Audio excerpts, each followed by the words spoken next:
Let us now talk about the Pastoral Epistles. These are 1st and 2nd Timothy and Titus. They are called the Pastoral Epistles because they are the epistles dealing with church governance, specifically bishops. And another term for bishop is a pastor. So they are the Pastoral Epistles. Timothy and Titus both being called as bishops sometime after Paul is released from prison in Rome the first time. So let us talk about a little bit of history here. As we read at the end of Acts, Paul is in prison for 2 years, probably 61 and 62 AD.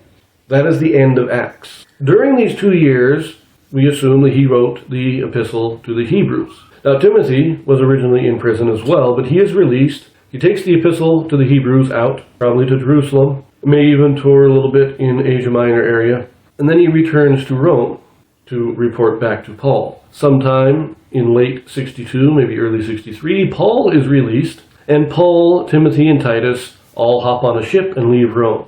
They sail down to Crete, and there Paul leaves Titus as the bishop to set the affairs of the church there in order. Remember, Paul stopped briefly in Crete on the way to Rome, but he didn't really have time to set up a church there. So he's now leaving Titus as bishop to set up the church here in Crete. He and Timothy continue on, and they sail up to Ephesus. And Paul leaves Timothy in Ephesus as the bishop there to put down some false doctrines and speculations that have been going on, while Paul then does a short tour of Asia Minor and Greece, going back and visiting all the churches he has already set up. He does this tour probably in 64. 63 he was probably traveling to Crete and up to Ephesus, and in 64 he goes on this tour.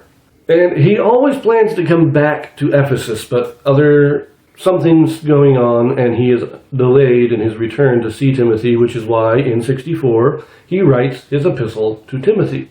Now, the epistle itself says it was written from Laodicea, which is kind of central Asia Minor area, but it is also thought that it may rather have been written in Macedonia or northern Greece.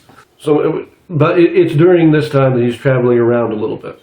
He is sending back to Timothy to encourage him in his work and to give some instruction on how to govern the church. Shortly after that, from the city of Nicopolis in Macedonia, he writes his letter to Titus down to Crete, giving him similar instructions on how to govern the church, also asking Titus to come and join him and visit him in Nicopolis, which eventually, later that year, I believe Titus does make it up to visit him, possibly in 65. In 65, Paul returns to Rome. Now remember, in 64, there was the Great Roman Fire, and Nero decides to blame the Christians. So when Paul returns to Rome, as part of this Christian persecution of Nero, he is arrested. He is thrown back in prison. He stays in prison for some time. And while he is in prison the second time, he writes his second epistle to Timothy as a kind of final farewell to his closest and dearest friend and companion. He does ask Timothy to come join him in Rome in his final days. And we assume that in 67, approximately, 66, 67, Paul is executed. There is some dispute as to how he is killed, but the most likely method was beheading. He was probably had his head chopped off. Because it is said, I can't remember who it was, some ancient historians say he died in the same way as John. And now we know that John the Apostle was not killed. He was translated. So we assume he is talking about John the Baptist, who had his head chopped off. So Paul also was beheaded. That's in around 67. Now there is a slight modification to this history that might be there, and that is that in 65, Paul may have gone west, finally. He always intended to go out to Spain, and there is some ancient tradition that says he made it out there, at least for a short time. Now this would have had to have been after his first imprisonment and before his second. Now we know that immediately after his first imprisonment, he took Titus and Timothy out, made them bishops, and made a brief tour of Asia Minor and Greece. So it certainly was after that, almost certainly. So we place it in 65, maybe 66, that he heads out to Spain. This is probably just after then, and just after he writes his first epistle to Timothy and the epistle to Titus. He then goes out to Spain, spends a year or so out there, then returns to Rome and is arrested in 67, writes his letter to Timothy, and is executed all in the same year. So that's the basic history behind these three epistles. Of course, scholars don't agree with this history. They don't think that Paul wrote these epistles. It is generally considered that it was written much later than Paul by somebody who is trying to imitate Paul, a follower who wants to use Paul's name to give more credibility to his own writings. But the reasons for this are, in my opinion, rather trivial and silly.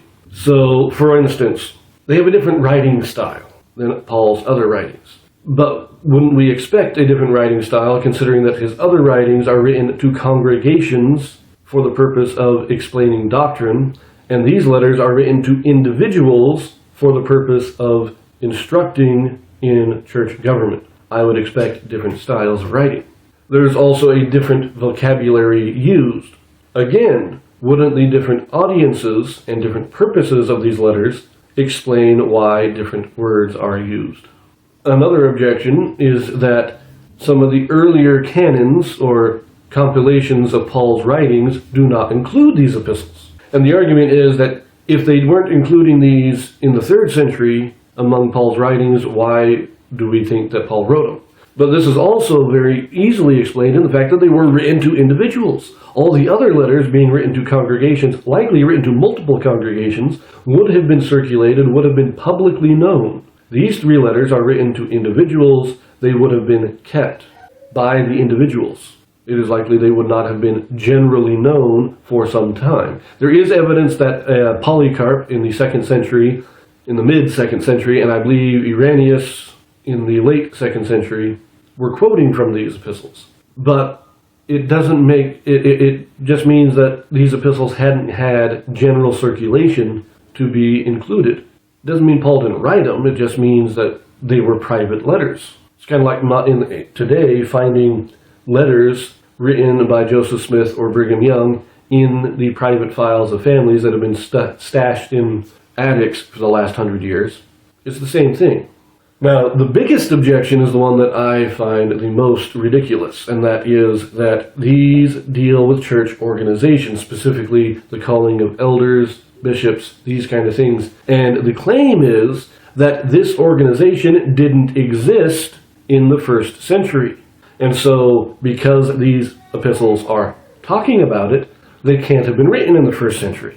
The problem with this is that these letters are the proof that it did exist in the 1st century.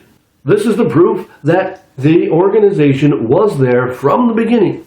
We have the benefit of the modern restoration to show us the pattern that God would have followed in the primitive church. How long was it after the initial organizing of the church that God called the first bishop? In the modern day, that was maybe 5 years. Why should we expect that it took any longer in the primitive church than it did in the modern church? These letters prove that this narrative and this timeline that scholars have laid out as to when this organization started is wrong. They have simply moved things too far ahead. They need to move it back to where it belongs, and that is during the time of the apostles themselves. So this objection is just scholars want to preserve what they believe happened, and because these letters disagree with what they believe happened, well then we have to find a way to explain away the letters. And we see this kind of mental excusing in, I believe, the first epistle to Timothy, where he talks about women should remain silent and not rule over men in church. And say, oh, well, Paul was much more egalitarian than that. He didn't oppress women, as it says in Timothy, but then people point back to 1 Corinthians, where he states, let women stay silent. I do not permit women to talk in church. Now, of course, the Joseph Smith translation in Corinthians tells us this is women should not rule in church, but still the same thing. And so in order to excuse this, in order to say that Timothy is still not from Paul, you have to then go back to 1 Corinthians and say, well, yeah, Paul wrote 1 Corinthians, but this little portion, these few verses, were added later by the guy that wrote Timothy in order to justify what he was writing in Timothy. He went back and changed what was written in 1 Corinthians. It's all nonsense. Paul wrote these epistles. These epistles prove that church organization was already there. It was already in place. Paul is simply instructing these men on how to go about church governance. So now let us talk briefly about these two men, Timothy and Titus. What do we know about them? Now there are some apocryphal works about Timothy, especially I believe there's a book known as the Acts of Timothy. There's also a book called the Acts of Paul.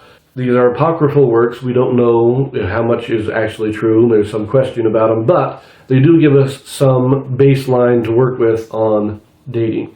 Timothy most likely was born in about the year 17 AD. So he would have been about 16 when Christ was crucified. He is born in Asia Minor, in the area of Lycaonia, either the city of Lystra or Derbe, and his mother is a Jew, but his father is a Gentile. When Paul comes through on his first missionary journey, he goes through the whole area. This is when Timothy and at least his mother and his grandmother are converted. I don't think his father is converted, but they're not quite sure.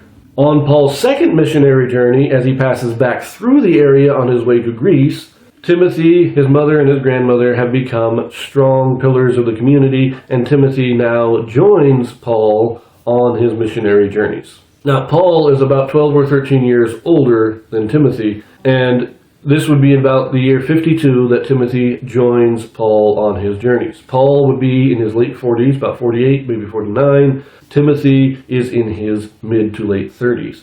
And from this point on, Timothy is basically a constant companion of Paul. They go through Greece together. When he goes to Ephesus, he is with Paul there. He goes to Rome with Paul. He is actually a co-author of a number of the epistles that Paul writes. So he is there, and he becomes Paul's closest friend and companion throughout the rest of Paul's ministry. Paul is executed in the year 67 approximately. Timothy then would return to Ephesus, where he is considered the bishop. He will eventually also die as a martyr in the year 97 at the age of 80. That's what we know about Timothy, without getting into too much detail. Titus we know even less about. What we know is that he was born a Gentile, probably in the area of Antioch.